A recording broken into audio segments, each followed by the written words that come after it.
Polres Metro Jakarta Selatan masih menahan pelaku KDRT Rizky Bilar, meski surat laporan sudah dicabut oleh Lesti Kejora.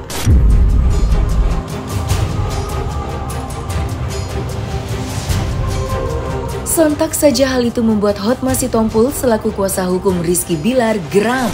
Dengan penuh amarah, ia mempertanyakan alasan kliennya kenapa belum juga dibebaskan.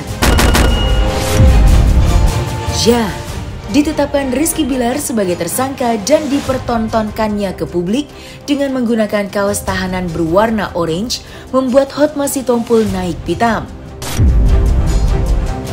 Kini kisruh rumah tangga Lesti Kejora dengan Rizky Bilar juga menyeret institusi kepolisian yang dituding tidak menerapkan rasa keadilan dengan adanya proses perdamaian yang sedang berlangsung. Namun tetap menghadirkan Rizky Bilar sebagai tersangka. Lantas apa alasan Rizky Bilar yang tetap dilakukan penahanan meski pencabutan laporan sudah dilayangkan? Pada waktu itu dibawa, sebelum itu sudah ditelepon berulang kali, minta jangan ditahan, tidak perlu. Sudah mau damai, ada 2 orang mau berdamai, kok dibikin ribut? Coba bayangkan kalau tiba-tiba tidak jadi damai, karena diumumkan begitu. Sekarang pun masih ditahan. Untuk apa? Tanyakan itu sama Kapolresnya. Sekarang pun masih ditahan. Untuk apa? Tanyakan itu sama Kapolresnya. Tapi jika memang ada perdamaian, kemudian juga ada pencabutan, nah itu nanti wewenang ada di penyidik.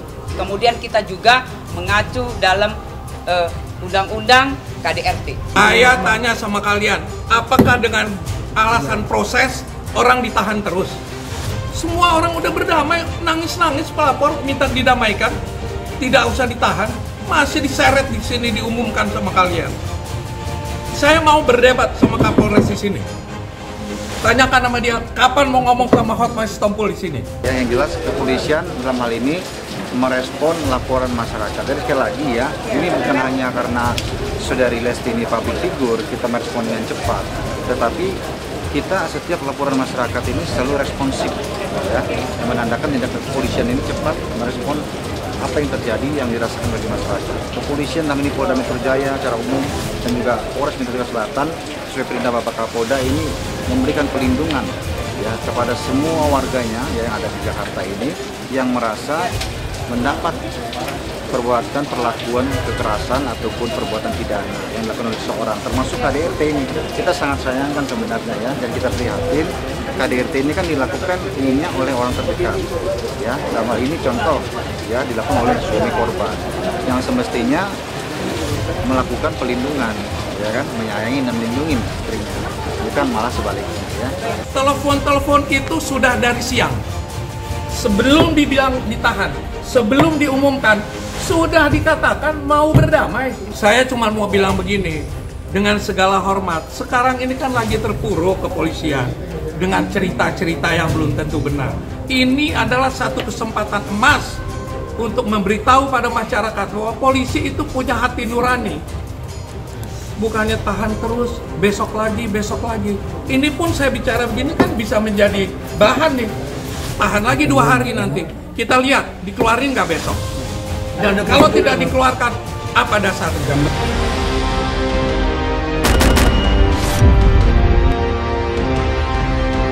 Meski Lesti Kejora sudah mencabut laporannya dan memilih berdamai dengan suaminya Rizky Bilar yang sebelumnya telah melakukan tindak kekerasan dalam rumah tangga, namun tidak serta-merta menggugurkan sanksi sosialnya.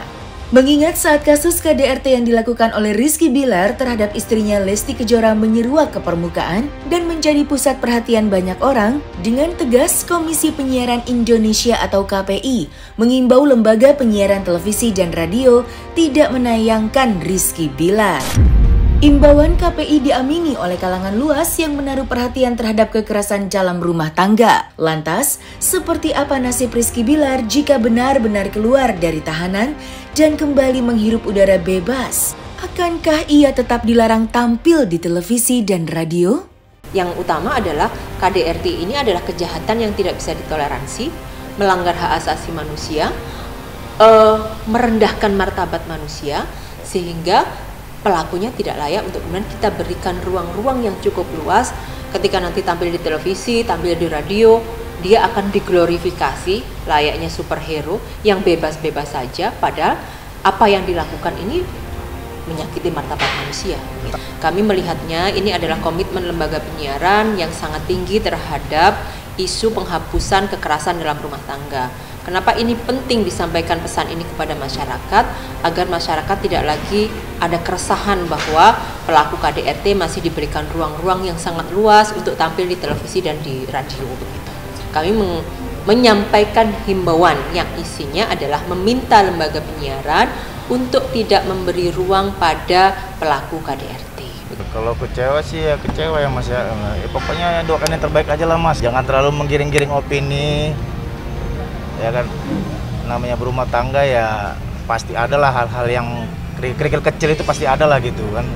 Ya saya harap ya buat Lesti dan Bilar bisa bersatu kembali, ya itu aja. Siapapun, tidak hanya kemudian hanya berlaku pada individu yang hari ini sedang dibincangkan oleh publik gitu ya. Siapapun yang akan datang kalau ada hal yang semisal, bahkan kalau kita kemudian mereview flashback beberapa waktu yang lalu, ada salah satu public figure inisialnya SJ. Dia adalah narapidana kekerasan seksual yang sudah keluar, bahkan kemudian KPI dengan cukup tegas tidak memberikan ruang kepada tidak memberikan ruang kepada yang bersangkutan. Dan sampai akhir ini lembaga penyiaran tidak menayangkan yang bersangkutan kan begitu. Komitmen lembaga penyiaran yang turut serta dalam upaya penghapusan KDRT. Kenapa ini penting? Karena lembaga penyiaran ini punya banyak fungsi. Fungsinya mengedukasi, fungsinya memberikan informasi, menghibur pun hiburan yang sehat. Maka ini karena sudah menjadi kewajiban dan lembaga penyiaran itu harus jadi kontrol sosial bagi dinamika yang ada di negara kita. Ini adalah dinamika yang sekarang sedang marak. Kalau kita mereview undang-undang penghapusan KDRT itu kan sejak tahun 2004. 2004 sampai sekarang sudah berapa puluh tahun. Artinya ini adalah satu momentum yang bagus juga untuk menyadarkan publik bahwa KDRT ini pelanggaran HAM, bahwa KDRT ini adalah kejahatan yang tidak bisa ditoleransi. Oleh karena itu, harus banyak pihak yang terlibat untuk upaya penghapusannya. Saya kira substansinya itu. Yang utama adalah KDRT ini adalah kejahatan yang tidak bisa ditoleransi, melanggar hak asasi manusia, merendahkan martabat manusia, sehingga pelakunya tidak layak untuk kemudian kita berikan ruang-ruang yang cukup luas. Ketika nanti tampil di televisi, tampil di radio, dia akan diglorifikasi layaknya superhero.